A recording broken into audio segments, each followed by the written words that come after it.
Good morning, everyone.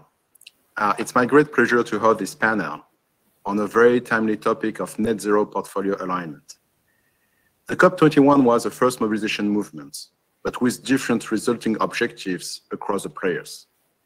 And now there's a dramatic convergence of climate objectives, notably with governments representing 70% of world emissions that have met net zero commitments.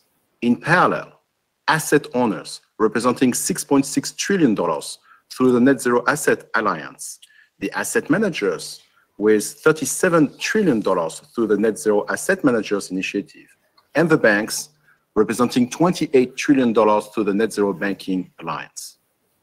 Overall, financial institutions representing $70 trillion are committed for net zero.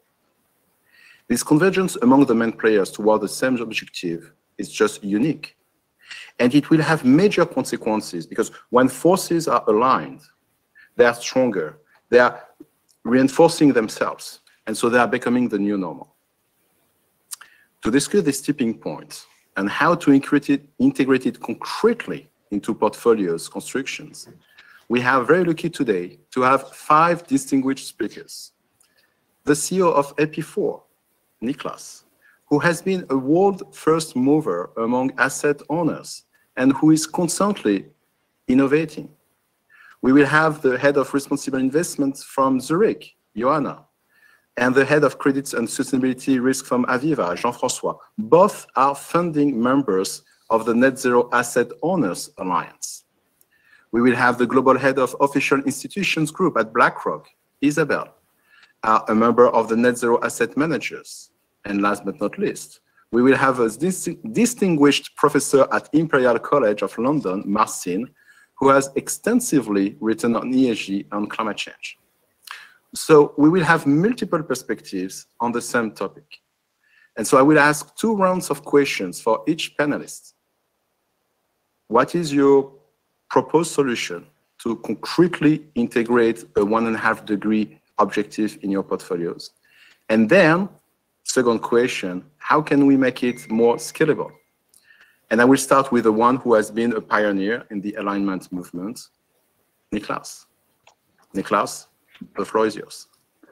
Thank you, Fred. And as you mentioned, Fred, I represent AP4, a Swedish public pension fund, and we are a very long-term investor. And with that long-term investment horizon, it's very natural and actually essential for us to integrate ESG into our investments, think about investment decisions.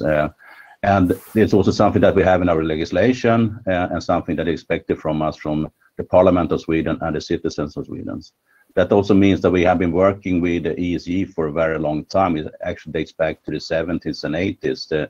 Then, of course, since then we have developed our approach substantially. And climate and environment has been a key part of our work for a long time, but not until the last 10 years, for 10 years ago, we realized that climate and environment are systematic risks that are substantial for our investments. And then we started to focus a lot more at it and increased ambition level substantially. So in 2012, we developed our first low carbon strategies, since we have developed further since then and broadened the application of. We were one of the first investors in the green bond market, which we had developed, or we have been part of developing and supported since then. In 2016 or 17, I should say, we did our first thorough climate scenario analysis, which now is a key part for many of our investment activities across the fund. And also, in particular, founding input to our long-term economic scenarios, which is the basis for our long-term asset allocation. And at the same time, we started to focus on strong sustainability themes, which is something that we do deep dives into to find risk, of course, in a transition, but also to find investments that both can contribute to transition, and also benefit from the transition. And this has given results in our portfolio. As an example, we have halved the carbon emissions in our investment portfolio since 2012. And our equity portfolio today has less than 50% carbon intensity compared to broad normal equity index. But our work doesn't stop with that. 2 years ago, we initiated a new ambitious project, which we call the Next Step CO2, and that is now starting to give significant results in our portfolio. I will just give a few examples of that. One is that we put set down new ambitious targets for our carbon emissions. As I mentioned, we have halved them since 2012, and now we state that we should reduce them with further 50% until 2030 and be net zero at 2040. And that means that the carbon emissions from or the trajectory of the carbon emission from before is today far below the 1.5 degree target. We have also developed last year our low carbon strategy further. We after quite extensive work, we have now included forward-looking data into our low carbon strategies. So besides things like carbon intensity and stranded assets, we now include data on how well companies' goals and ambitions are aligned with the Paris Agreement, and we also look into how their profit margins, the sensitivity to of the profit margins to an increased carbon price in the future. And we also broaden the use of our global carbon strategy, so now we apply it to our total equity portfolio. But also when we started that project, we realized that that is not enough with our low carbon strategies for the most carbon intense sectors. So we have also established a team last year for bottom-up stock picking for the most carbon intense sectors, which we have defined as energy, materials, and utilities. And for energy, as an example, the only companies that remain in our portfolio today are companies that have plans and ambitions that have potential to be aligned with the Paris Agreement, and also make and have plans to further increase investments into renewable energy. And also with that more concentrated portfolio, our engagement work with the companies becomes more efficient. And also the thematical investments that I mentioned a little bit earlier, we have very much intensified the work with that, and that is now an integrated part in almost all our asset classes, like listed equities, non-listed equities, real estate, and infrastructure. So that's my starting, or my answer to your question, how we integrate it into our portfolio. That's impressive. Maybe Johanna, then Jean-François, then Isabelle and Marcin. Johanna? Yes, of course. Thank you and good morning. And absolutely, Niklas, that's very impressive. I represent Zurich Insurance, and of course, we're a very large insurance company managing over 200 billion of own assets around the globe. So from the starting point, we have a very different footprint, having a lot of exposure to Europe and North America, but also to Latin America, Asia, and Australia. That does put us firmly into the category of a universal owner, which at the end of the day means in our portfolios, we almost represent a tiny fraction in the microcosmos of the globe. So we do believe that from this starting point today, it's factually almost impossible to have a 1.5 degree aligned portfolio now in a world that is on a 3.5 degree trajectory. And that, of course, is our problem, but also very, very compelling reason to act. At Zurich, we have an ambition to be one of the most responsible, impactful businesses, both on the operational, the insurance, underwriting, and the investment side. So we have in 2019 become the first insurer to sign up to the Global Compact Business Pledge for 1.5 degrees and make our net zero 2050 commitment as a business, but of course also as an investor. So as an investor in concrete solutions, what can you do to decarbonize or start decarbonizing such a large portfolio as a universal owner? We tend to like to advance together. That's advancing together is part of our responsible investment strategy that consists of ESG integration, impact investing, and the spirit of doing things together. So we have looked out for information and for friends, as we like to call it, and have become a founding member of the UN-backed Net Zero Asset Owner Alliance, where we sat together to truly figure out what is already out there in terms of forward-looking methodology, data, to see what can happen with a large portfolio and how you operationalize that on your journey to net zero. That, of course, is not starting on a 1.5 degree aligned trajectory. What was truly important to us is actually to have an impact. So it's important to understand that most of the emissions, of course, are produced in the real economy, and this is where they need to stop being emitted. And then, of course, we have some natural land use issues that commit to that. So every single ton of CO2 equivalent out there that is emitted by a company exists in its mirror image as a financed emission in the portfolio of an investor around the globe. And we made a decision to take responsibility for that, but to find a very good way in decarbonizing in a way where we exercise our supporting function as an investor. So what are the reasons for decarbonizing the portfolio? Truly being part of the mitigation track is avoiding future physical risks, which from an ESG integration point of view is extremely important. And then while we decarbonize the existing portfolio, what we're balancing is managing our transition risks that sit in the portfolio with the influence we can have as an investor to truly support the real economy in decarbonizing and in shifting to this kind of new version of climate neutral, completely different economy we need to build for the future, where we have a new electricity and energy system, new version of mobility, food systems and land use. So that's why we set targets on 3 levels. We have the portfolio decarbonization targets on 2 sets of asset classes, the corporate portfolio. So we started with listed equity and credit, and real estate. This is where we have very direct influence and a good set of data, and where also the Net Zero Asset Owner Alliance in their target setting protocol have come up and agreed on a set of methodology that can be readily used. So measure that and then set a net zero 2050 target and then break it down. The first point should be 2025. So we work in 5-year interim steps. We have set on the corporate portfolio a target to decrease CO2 intensity by 25% by 2025. On the direct real estate portfolio, we will decrease intensity by minus 30% by 2025. How do you do that? Now, the biggest role as an investor we have for corporates is, as Niklas has said, to become forward-looking. Who is moving and who isn't? Who has set their own set of targets and who hasn't? So in the beginning, we will very heavily focus on engagement, bilaterally and collectively, with a variety of organizations that are out there, like Climate Action 100+, the Asset Owner Alliance, and others, to convince companies to get on their own transition pathway. So we'll do that with companies responsible for 65% of our financed emissions that have not yet set targets.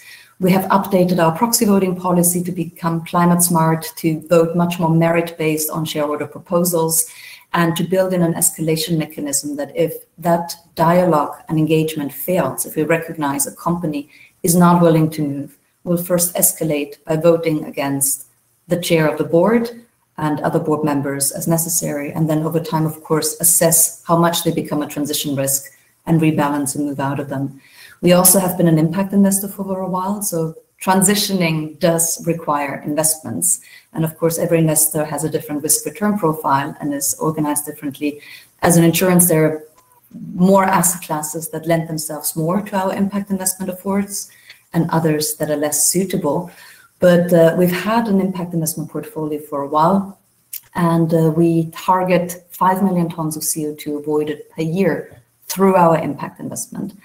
At the moment, the green impact investment portfolio stands at over 4.5 billion, helping to avoid 2.9 million tons of CO2 per year. That, of course, requires growth.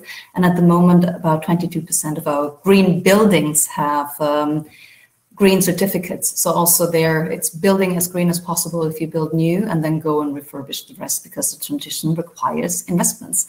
And that's how you go about concretely starting to manage your transition risks, your future physical risks, and influence, assert the influence you can have as an investor to truly support the real economy in decarbonizing. I think that's where I'll stop for now. Well, for a 250 billion asset owner, you're moving already very fast. So that's impressive. Maybe Isabelle?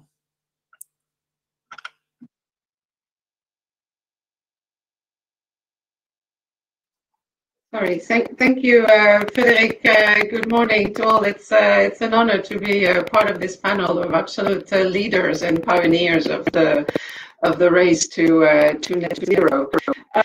So I thought, given the way you framed the topic, it might be useful to distinguish between aligning portfolios with climate objectives or climate change and the specific approach of temperature scoring. And both are really important, but not to the same degree to all actors.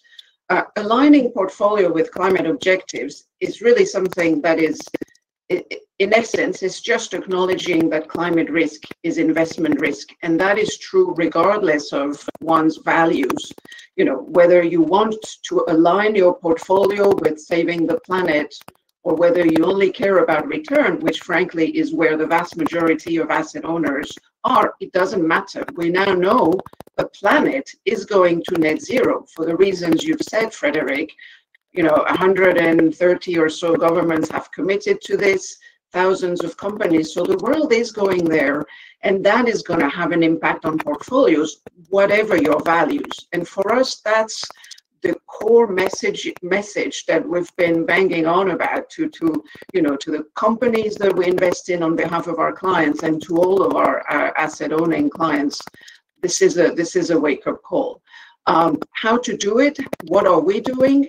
Well, 3 levels. First, at portfolio construction level, which we feel is the place really that you need to start thinking about this. We have developed climate-aware capital market assumptions. What do we mean by that? Well, every asset owner essentially builds their strategic asset allocation around long-term return assumptions for a whole host of asset classes. Our view is we are now at a stage where not explicitly taking into account the impact of climate change is a big mistake. We believe that climate change is going to have a very material impact on returns across asset classes, even in the next 5 years. But overall, we think that between a scenario of no climate action versus the base case, we're going to see GDP, global GDP, 20 percentage point higher.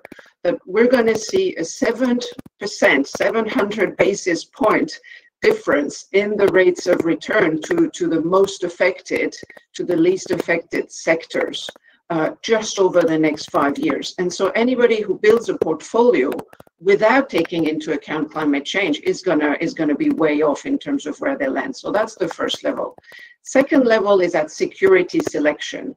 All of our portfolios are now 100% ESG integrated, so we don't look just at climate, but climate is easier in many ways because at least everybody agrees on how to measure it. It's all around carbon emissions, right?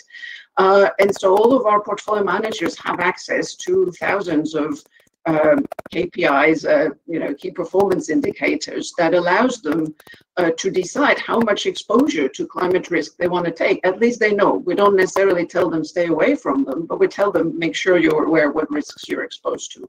And then lastly, and both Johanna and Niklas have touched on this, engagement. This is something we've really ramped up. It's very important for us because the majority of the 9 trillion of assets that we manage are in the form of index holdings, which means we can't just decide to not hold these companies. And so we have to work with them to change the way they operate. And we've set out a climate focus set of companies, around 1,000, which account for 90% of emissions, scope 1 and 2 emissions of the companies we invest in. We've set out very clear expectations of what we want them to do, namely, tell us what is your plan to align your operations and your business model with net zero. And if they don't deliver, we will vote against their directors and against management. And we've started doing that, and we'll do more of it. So that's for us, that's really for everybody. Then there is this step of temperature scoring, which really goes beyond and goes to the double materiality perspective of capturing both the investment risk, but also the impact of the portfolio on the planet. Not everybody will want to go that far, but for those who do, really the beauty of this approach is twofold. First, and Johanna touched on this, it's an approach that recognizes that you need to not just decarbonize portfolios, but really you need to decarbonize the economy that the portfolios finance. And here sectoral carbon budgets are the key approach, but really the benefit of this approach is you don't divest funds from the sectors that most need finance to adapt themselves. And then the second advantage of this temperature scoring is that it can really be tailored to different portfolio, different objectives. Obviously, you can do it separately for different asset classes. And it can even be aligned, maybe of interest to the audience of this conference, to objectives like market neutrality, which are important to central banks, as we all know. I'd just like to point out a very interesting paper that the Banque de France published a little while ago around explaining how focusing on temperature alignment of a portfolio or a bundle of securities could help green the central bank's collateral policy. So it's a very flexible approach. There's no one size fits all. There's no one way to build net zero portfolios. As Johanna said, in any case, 80 to 90% of the investable universe is not aligned to 1.5 degrees. So you have to be constructive. The key for us is to use science-based targets, rigorous and transparent scoring methodologies that allow every asset owner to understand the trade-offs that they face. So we like to talk about the concept of carbon efficiency frontier that allows each asset owner to kind of pick their place on that frontier at a given point in time. So we've committed to scoring all of our strategies in terms of temperature alignment before the end of the year. And then we're also working individually with our institutional clients to do bespoke kind of temperature alignment framework based on their own objectives and how quickly they want to go there. Let me stop here for now. Thank you very much, Isabelle. Jean-François? Good morning, and thanks for having me on the panel this morning. So I represent Aviva, which is a leading British insurance company, and we are recently committed to becoming net zero by 2040. So how do we structure our net zero portfolio at Aviva? Well, we use several steps. The first step really is to set science-based targets in order to define a carbon budget. So carbon budget is really the starting point for us. So what is the carbon available until 2050, where we have to decarbonize the portfolio?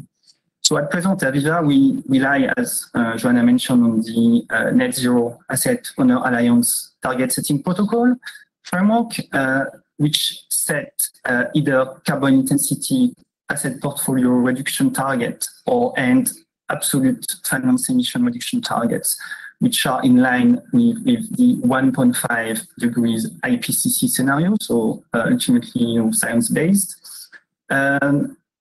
These targets correspond to a reduction of carbon emissions within the portfolio between -16% and -29% from 2019 to 2024. So Aviva, we've committed to reduce the carbon intensity of our portfolio between 2019 and 2025 by 25%, so across 3 asset classes, listed equities, credit, and directly owned and managed real estate.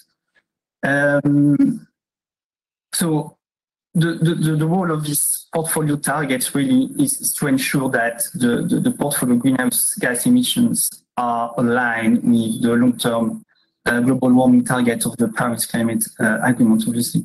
So the complexity is that these targets really need to be modeled and translated at an asset class level, because there will be different carbon intensity measuring approach for either sovereigns, infrastructure, real estate, and corporate exposure. So there's a lot of detail, a lot of thinking about the best carbon accounting approach to use for each asset class. And this is very fundamental because ultimately it will guide the reduction and the accounting of these greenhouse gas emissions into the reduction we are trying to deliver.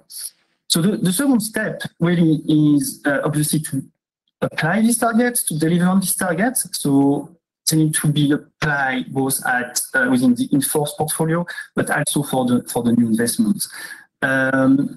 So we can use several levers for reducing the brown part of the portfolio, such as investment in green leaders versus renewables, some sector reallocation, using some portfolio constraints like some maturity caps for the exposure which are the most carbon intensive, and ultimately disposals, which is something we try to avoid as much as possible. Climate consideration, as Isabelle said, should also be taken into account as part of the strategic asset allocation, as part of the capital market assumption we use to build our portfolio and the asset returns that we model for each asset when we build the portfolio. Because the key question ultimately is that, and I think Johanna made this point, I think we cannot divest ourselves from climate change. So that's not possible just to divest, even, we pledged 1.5 degrees, but the economy is probably at 3 degrees. So it's very difficult to achieve without considerably reducing our investment universe. So that's one of the key challenges we are facing. So to be able to still invest in line with net zero, but still providing the capital that the economy needs to decarbonize.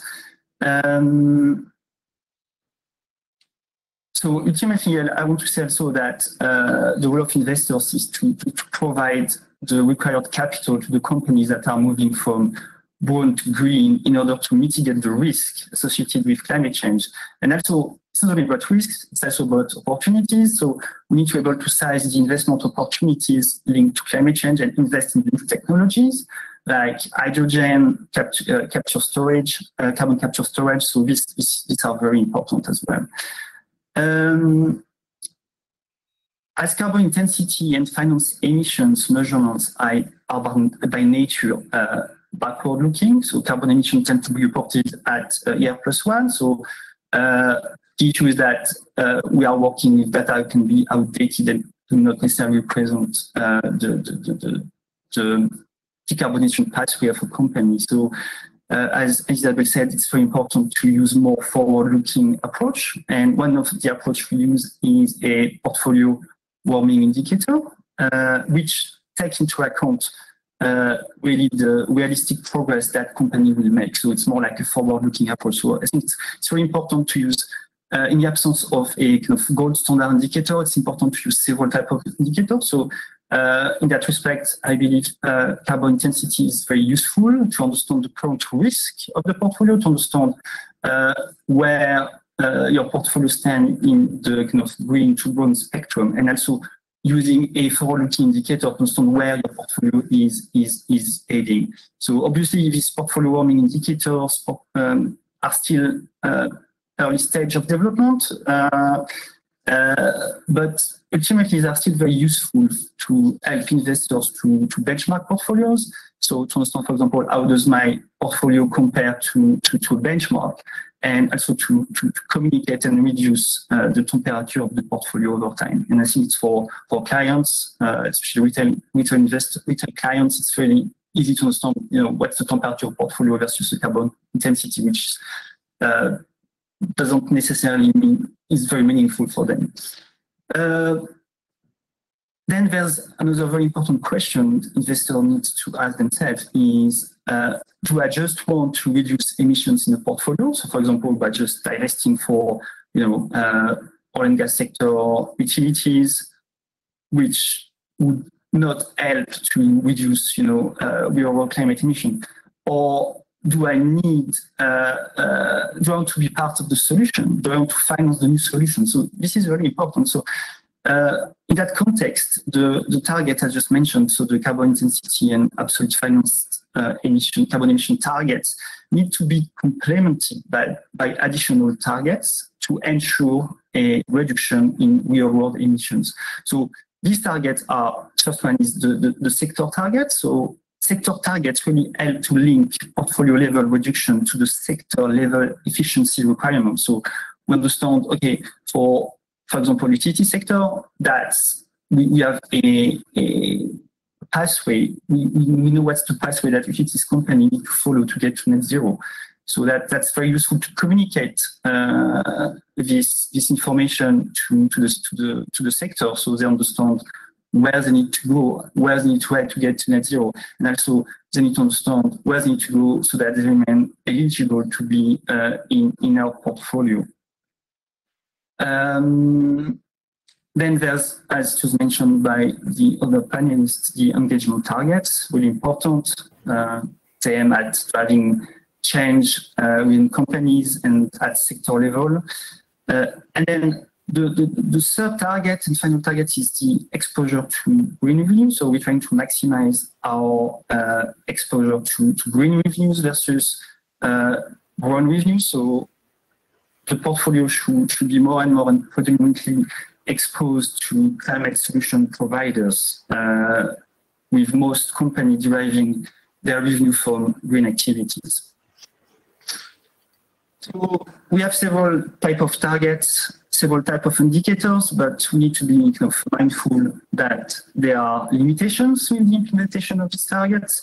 So this is largely due to the quality, the availability of data, and sometimes of the robustness of the modeling. So let's think about the lack of accurate modeling of Scope 3 emissions, which are absolutely fundamental when building a portfolio. So another option we kind of use to build our net zero portfolio is to focus on science-based targets. So companies more and more are adopting science-based targets. So that's something we rely on. So science-based targets are very important as they put pressure to the value chains of companies and ultimately change their capital allocation model. So that's the approach we use at Aviva to decarbonize our portfolio. So this is, I've already touched on, transition risk. So we need to be mindful that physical risk is another very important aspect that I guess we are all together on this discussion. Thank you. Thank you, Jean-François. Last but not least, Marcin. Thank you, Fred. It's a pleasure to be part of this distinguished panel, and thank you for organizing it so nicely, the whole conference. It's definitely, I'm in a unique position of not being part of an industry sector yet, someone who tries to connect as much as possible with what's happening in that very important space of social movement. And about this kind of summarize some of the views that were made based on some of the research I've done in the past, including that is actually done with Patrick Bolton and Fred Samama.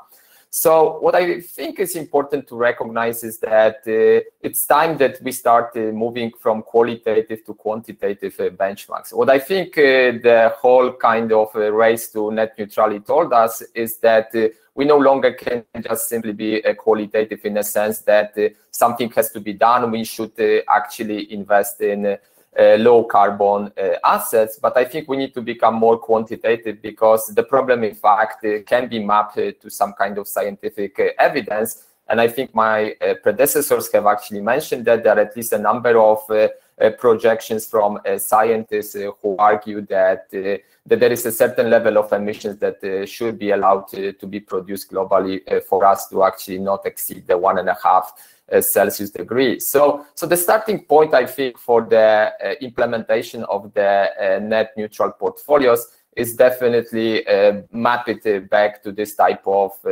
objectives. So we do actually want to portfolio constructions are in fact the ones that complement what the scientists tell us. And 420 gigatons of CO2 equivalents, but the rate at which more than 60 gigatons of this budget since then. So we are now on the order of 300 plus that we have remaining if we want to stay within that scientific target. And so this is what the portfolio should do, should actually invest in assets that are gonna be compliant with this kind of budgets. Hopefully we can actually get a good grasp of what the levels of emissions of individual asset or companies are. And this was actually raised several times throughout the conference, that disclosures of this type of information is critical to actually make these decisions operational. What I think is also important, and maybe a little bit in contrast to Jean-François, I was told that we agree on everything, and I think one issue which I think is a little bit controversial is the notion of how we should be actually thinking the exposures. And I do think that the mapping that we have is very clear about how we should go about it. And I think it should be measuring exposures in terms of total emissions rather than emission intensity. I think emission intensity has its own merits. It has a lot of different applications, and I don't want to downplay its importance. But I think if we want to talk about quantitative implementation of our strategies that actually provide some kind of consistency with what it is that we are trying to achieve, which is very clear here, is the carbon neutrality. I think the only sensible approach that we want to follow is definitely the one that is going to be based on total emissions rather than emission intensity. And I think it is right, because if we think about the physical aspect of the problem, clearly the bigger emitters are the bigger problem. And I think one should never forget that those are the ones who actually make the problem bigger, rather than just because they can manage their efficiency well, they should be actually spared from the transition. Another thing which I think is maybe interesting and maybe less emphasized by the previous speakers is the notion that time here is critical. So Mark Carney has said it repeatedly, this tragedy of the horizon is clearly looming over everyone in this particular context. And I think what's important for us to realize is that the portfolios that we are going to construct are actually portfolios that need to operate in a finite, postponing things into the future. And just to give you some numbers, if we actually delayed implementation of carbon neutral portfolios by just 5 years from today, effectively what we would be looking at in the carbon neutral portfolios would be a decline in emissions of roughly 14% per year reduction, rather than 8.5% that we are talking about right now. So clearly, from the implementation point of view, that's a real challenge, going on the trajectory that is almost twice as steep as the one that we are going on right now. And last but not least, I think what is really important in that discussion, and I think many of the speakers have highlighted it through different ways, is the kind of transition from the asset management sector to the real sector.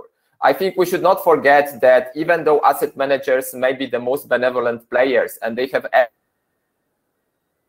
to actually do good to the society, it only matters as long as the real sector, that is the one that is actually in charge of producing this emission, makes a difference. And I think that's what is critical. And I think many people have raised the issue of engagement as being extremely important in the way how we can connect the asset managers to the emission producers. What I would like to highlight, and maybe that's more of a is the role of competition. So I think we should trust to some extent, at least in a market based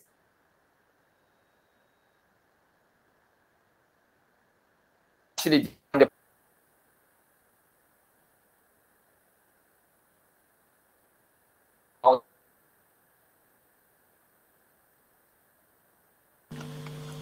Marcin, we are losing you from time to time. More than from time to time, actually. So knowing what Marcin was to say, that meaning that the technology is working on is a way as well to communicate with corporates on the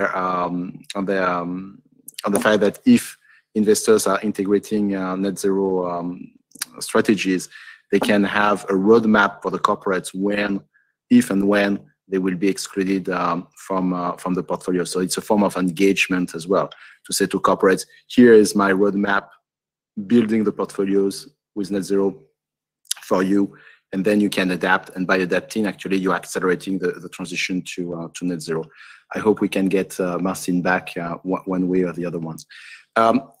Before we move to the second question for the last. I apologize, I'm back. Yeah. I try to summarize the end of your sentence, Marcin. I hope I was right. So I just say that, just to be sure that I don't put my words in your mouth, that through the technology that you've been working on, it's a way to communicate with corporates if and when they will be excluded from portfolios in a 1.5 portfolio construction, and then it's a way to engage with them. They know the trajectory, and then they can adapt. And by adapting, actually, there's a kind of internal competition within each sector towards a green world. And so it's a form of very active engagement through that planning of the portfolio construction. Okay, you say yes. So before we move to the second question, I just picked up some elements from all of you with Niklas saying, well, having started in 2012, so I'm already in advance compared to the indexes, and now I integrate some forward-looking data, especially how corporates are exposed in terms of sensitivity to their margins with carbon pricing. I do some stock picking, meaning which corporates will benefit from that situation. I engage. Johanna, many things as well, including engagement representing 65% of the emissions, the fact that there is an impact fund for $4.5 billion that keeps on rising. Isabelle, with the fact that it's on capital allocation, with the fact that it could cost up to 700 basis points for some sectors, depending on the scenarios, and the fact that you engage with 90% of the emissions, Scope 1, Scope 2, and then this temperature. For Jean-François, the targets with picking the right technologies, trying to do some forward-looking when there's no data, and the fact that you try to engage with sectors on their trajectories, and Marcin about the intensity versus absolute terms, because at the end of the day, the planet suffers from a volume of CO2, the time issue that is critical, because time flies extremely fast, and the fact that it has to be transferred towards the real sectors. So now the second round of question, and sorry, I just picked out a few things, but the second round of question in the same order is, you're all doing a lot within your firms. That's why you're in this panel. Now the question is, and notably because time flies extremely fast, how can we accelerate? How can we make it even more scalable? Because at the end of the day, it must be for all the entire portfolio. So we have to move from niche solutions toward 100% coverage. Niklas? Thank you, Fred.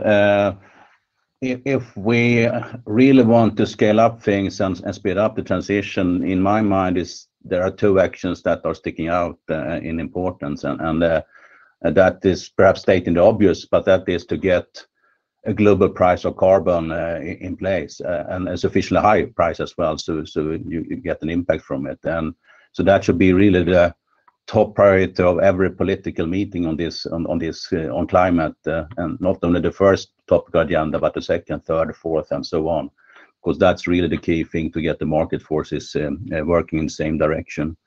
And the second action linked to that is to really focus on reducing the coal dependence. There's still a very substantial coal dependence in the world. So that is, of course, a very important action as well. And in my mind, to get that in place, we probably need to discuss as well how we can compensate the regions, the groups, and the countries that are most negatively impacted from such actions. But anyway, that's not my decision. That's others' decision. In our portfolio and with the things we are doing, I think there's a lot of scalability. I mentioned the low carbon strategies that we are using. We still have room to develop them further and to expand the use of them in our portfolio. But we are also very transparent and open with what we are doing. So we hope that we can inspire others to do similar things in their portfolios. And we are also in discussions that potentially be part of constructing a low carbon index that can be used by other investors as well. We have done that before, and that could be a positive thing as well. When it comes to thematic investments, we still have room to do much more in our portfolio, and when we do that, we quite often do that in partnership with other institutional investors, which also improves the scale of it. And also in this area, I think there are room for the political system as well as organizations like the World Bank and the European Investment Bank to support, to make, for example, green infrastructure investable for institutional investors like us. Excellent. Thank you. Johanna? Well, first of all, I think I would 100% second what Niklas just said, especially on the policy action. And we'll try to add on the same two dimensions, what can we do to speed up the scale of the transition in the real economy? And another thing that is really important there is policy frameworks that are conducive to supporting the transition along sector chains, or whether that's grid stability or regulation in electricity markets, getting new technology online, and also connecting the dots along supply chains in those important systems. I think a lot can still be done there. How do we keep scaling up on the investor side? Given that we don't have a lot of time left, I think the most important thing is to come on board and join us and coordinate. I mean, the financial sector is now covered. We have an asset owner alliance, asset manager alliance, and a banking alliance. We should really make sure to bring all the existing know-how in there, make sure we don't reinvent the wheel and we don't duplicate efforts, but disseminate the information we have quickly and efficiently and share what we can share.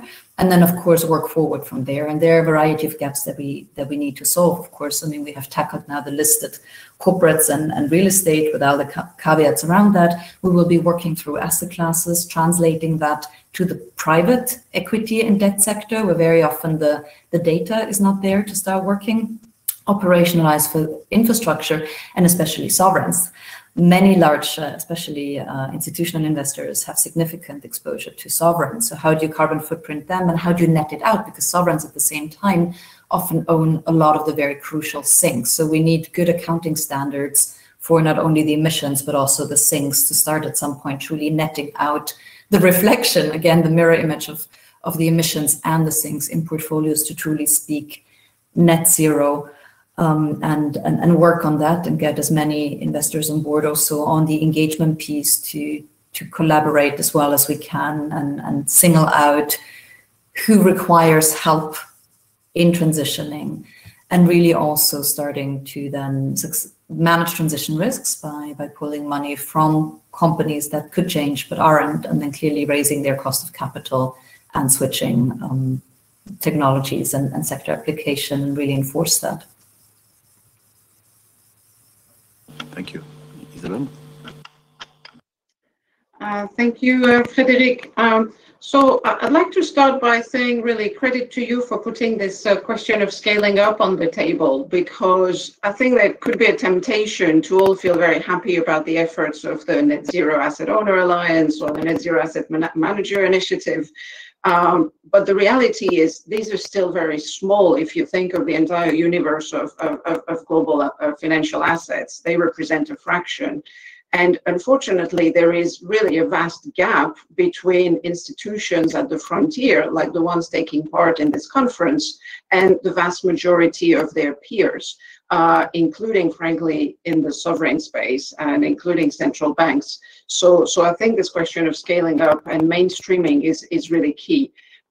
I agree 100% with the points made by Niklas and Johanna. Just to add a couple of things on the demand side, I think regulation is important.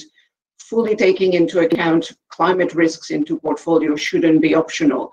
Yes, there are a lot of uncertainties. Yes, measurement is a problem, but frankly, that's a fact of life in financial markets. Right now there's a lot of uncertainty about whether inflation is going to be persistent or not. Well, that's not a reason for not taking it into account, right? And the whole idea of the green swan, as Luis reminded us at the opening of the conference, is we know this is happening. Like, climate change is happening, and so the idea that just because it's hard to incorporate it in portfolios, it's okay not to do it. That shouldn't be allowed. Secondly, still on the demand side, it's clear that there's massive fears of greenwashing. And so any efforts to standardize the labels and the good practicing to really assuage the fears of greenwashing, that's helpful. When it comes to temperature scoring, I think some global alignment on what are basic, I would call them hygiene requirements about the underlying assumptions, the methodologies, that would be very helpful. Frankly, a lot of the temperature scores that are out there on the market right now are quite dubious, to put it gently. And then on the supply side, so first thing first, of course, corporates needs to be incentivized to take the right steps, so carbon pricing, etc. Data disclosure needs to continue improving. But then, the asset management industry, I think, has a key role to play in continuing to innovate and propose strategies and solutions that are effective net zero building blocks across the whole set of asset classes so that people can carry on basically building the same portfolios that they have, the same basic constructs, but in a net zero way. We're certainly very busy doing that. The entire industry is very busy doing that, so that's fine.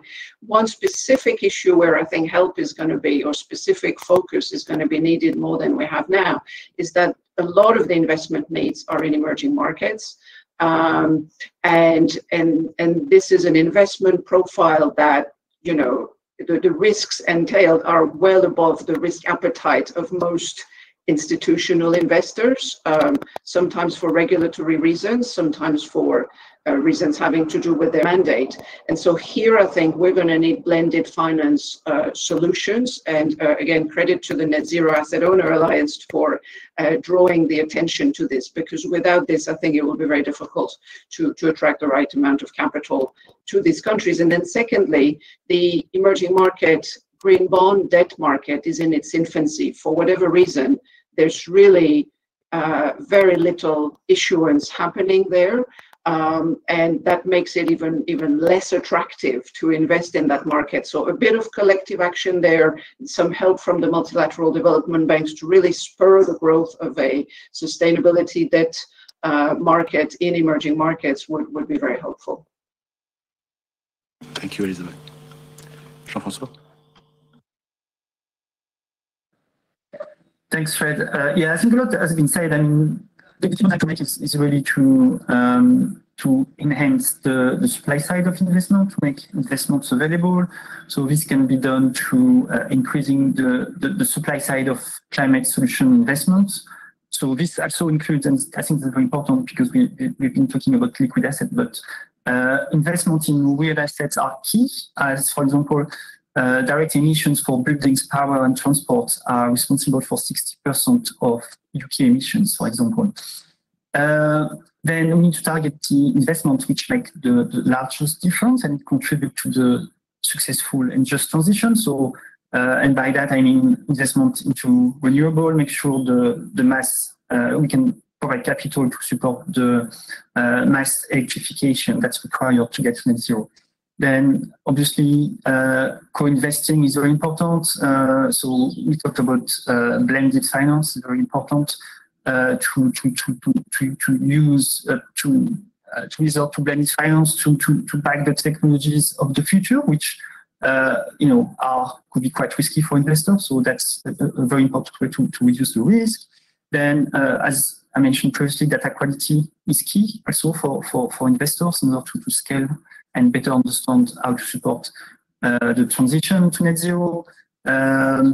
So this can be done through regulation. So I would welcome stronger legislation and disclosure mechanism and potentially green supporting factors for long-term investors, so that it's easier for long-term investors to invest into green investment, green solutions.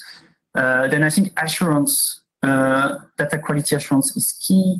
So external auditing of company disclosure is really important. Sometimes we see that the information disclosed by company can be quite kind of cherry-picked. So we don't have the full picture of how the company, invested company, is exposed to both physical risk and transition risk from climate change. And then, yes, as others have mentioned, having a price signal in terms of carbon pricing would be quite useful as well in order to give a signal to corporates and to get them to focus on transition. That's it for me. Thank you. Marcin? Thank you, Fred. I think lots of good things said. So maybe if I take a kind of interpretation of your question and what scalability means, I think there are kind of two ways to think about it. One is the broad one that most people have talked about before.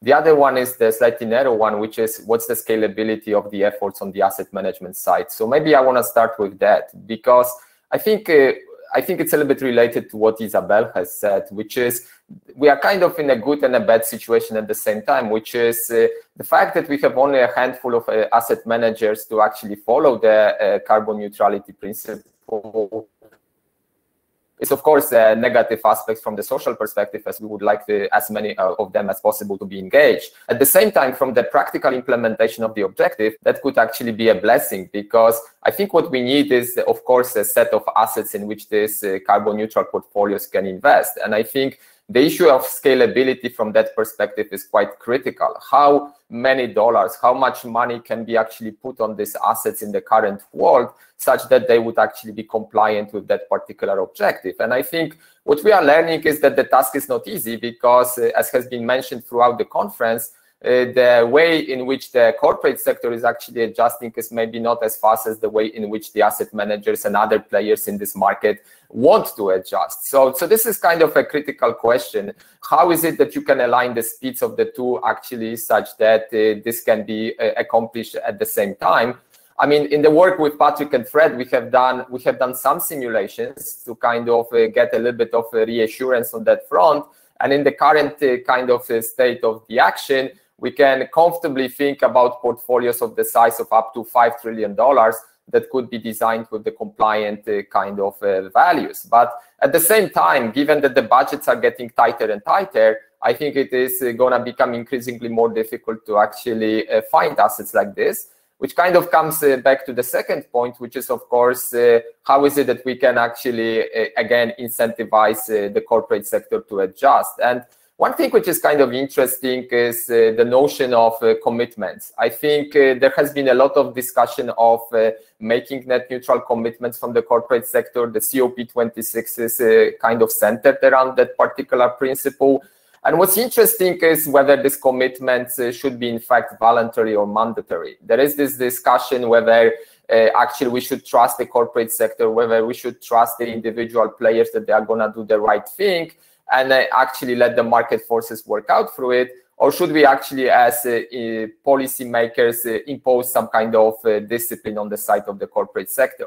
And some of the work I've done with Patrick Bolton is a little bit throwing cold water on this, because what we found is that even though the commitments are becoming more and more abundant among the corporate players, if you actually look at who is making the commitments, it's usually the best in class who are making these commitments. So we are talking about companies which have low emissions to begin with. Those are not the companies that are actually contributing massively to this carbon budget that we need to work with.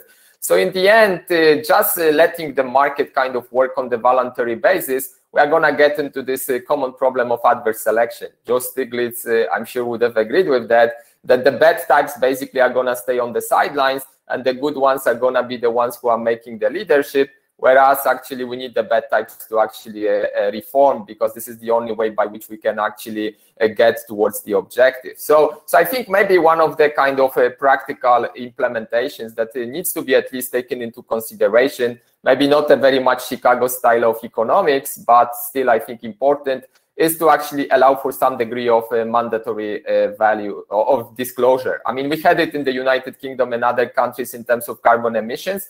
Maybe we should have a little bit more of that in terms of commitments that the companies make.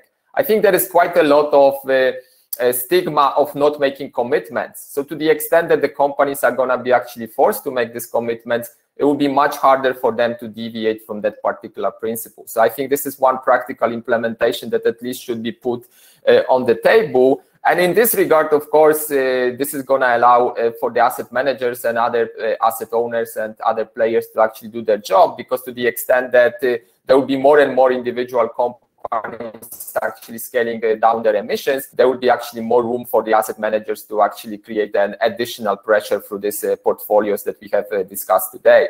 And the last maybe thing which I think is important is to communicate information in a forward-looking way.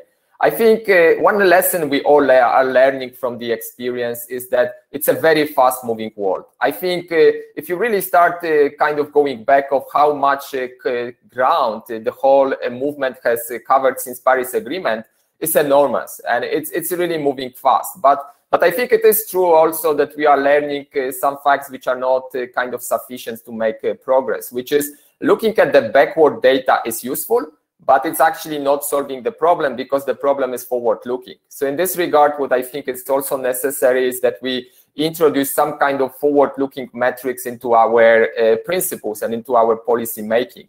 I think the whole idea of carbon guidance, the whole idea of commitments with different degrees of timing, I think this is something that would be welcome to make this problem easier on everyone who is involved in solving this problem. But I'm really hopeful. I mean, having seen what's happening and how fast this progress is being made, I think there is a lot to look forward to on the positive side. I just think we need this positive energy that is transmitting today and throughout to actually be radiated to more and more players globally. And if that happens, I think we're all gonna be happier in the future.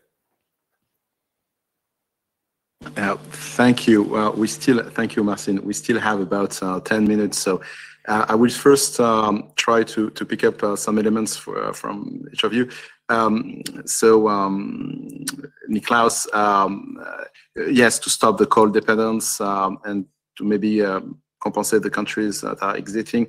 The fact that investors should work all together to set up new indexes that are reflecting this situation. And here I think there's a very strong idea behind what I heard from what you said, meaning that market cap weighted indexes by definition are reflecting the current situation, and they were supposed to reduce the risks by reflecting the situations of markets. But now that we have all these commitments, we need some new benchmarks that are integrating these commitments into the product, and then we maybe have to switch from standard market weighted indexes towards net zero indexes and so on. From Johanna, the policymakers, the fact that there's a huge need of coordination, that's the topic of this conference. That's why we try to bring people to the table, because yes, we have a huge risk of getting fragmentation all on the planet, and then for the practitioners, it's becoming a nightmare. The good accounting, notably on the capturing of the emissions. From Isabelle, regulation and blended finance. If I may have a personal message, it will be the topic of the panel Air, notably today, notably with Xavier Muscat. So I encourage you to switch to the next session. He has a fantastic case study, as you know. From Jean-François, blended finance as well, the data quality, a green supportive factor, yes. And from Marcin, disclosure, the forward-looking data, absolutely. The carbon guidance, yes, for example, to have from corporates a 3-year carbon budget that we could use to build the portfolios, definitively. It is one thing that I thought you will mention and you did not, so I would like to, and I don't know who will pick up we all said, okay, we have 10 years in front of us, and otherwise we have the physical risks and so on and so on. And we know that the emissions are on the rise, and we know that we have to reduce them by 90%. So the risk that actually there will be a massive adjustment from policymakers is pretty big. And at the same time, there are massive commitments, $70 trillion, even if we have, okay. Then there's a huge risk that everybody does the same thing at the same time. And so my point is that when you have, you know that there will be an adjustment. You know that not so much is being done now. And you know that the size is huge. Then there's a massive risk that suddenly everybody does the same thing at the same time. And then it's becoming a race for everyone to start the process. Because we all know that, Johanna, you said it, it's not so easy to build a net zero portfolio and so on. Marcin has presented the technology and so on, but the path to achieve that is pretty narrow. So there's a risk for all investors not to enter fast enough in that race. And it becoming a huge portfolio risk in a certain sense. If everything we've said today is true, that's almost the biggest risk. And then it has pretty big consequences for everyone, because even for stress testing, the question is less about how the portfolios will react to a carbon price and so on. It's about what are the risks associated with the implementation of that journey, knowing that a lot of players will do exactly the same thing at the same time. So it's becoming a huge execution risk. Is that something that, as a moderator, I can ask a question? So is that something that you agree on, or not? If I wasn't clear. Who wants to, if you can raise your hand, and then I will give you, well, whoever pushes the button. Isabelle. No, I'm glad you raised this, because there's a tendency, including in this conference, to say, oh, climate change is a risk in the long term, or something that's very far down the horizon. And it's probably true in terms of physical risk, but in terms, markets are forward-looking, and our view is, in terms of markets, the bulk of the repricing is going to be in the next 5 to 10 years. And so, absolutely, those who are still ignoring it are putting themselves and their portfolios at tremendous risks, and those that are early are going to be the ones catching the best opportunities, because we're still very early in this reallocation of capital. Only around 20% of global assets are managed in a kind of sustainable way. And when all that moves, there's going to be massive repricing of cost of capital across industries, across companies, and you want to be well positioned for that. Absolutely. Yes, and at the corporates level, and at the portfolios constructions level as well. So it's really at two levels, and again, as the path is pretty narrowed, if everybody realizes that he or she has the same pathway, then there is a race to be the first to implement. So, Johanna, yes. If I can add to that, I think there are various dimensions to this, right? And we do know that innovations tend to work in tipping points. It's like a little bit of a snow roof avalanche. It's building up, and then everyone finally comes to the conclusion to make a similar decision at the same time. And also from an emissions production perspective, we know there are sectors that can already change now. And what we've seen, I mean, one of the most interesting graphs is looking at various historic predictions on how renewables will scale. And every single prediction was wrong because it was massively overshot. So I think that kind of technology innovation is something we can work with, in which if it happens and the sooner it happens, the better it is for everyone, right? Because if you look at your financed emission portfolio and then there's a surprise dip, well, I mean, great, right?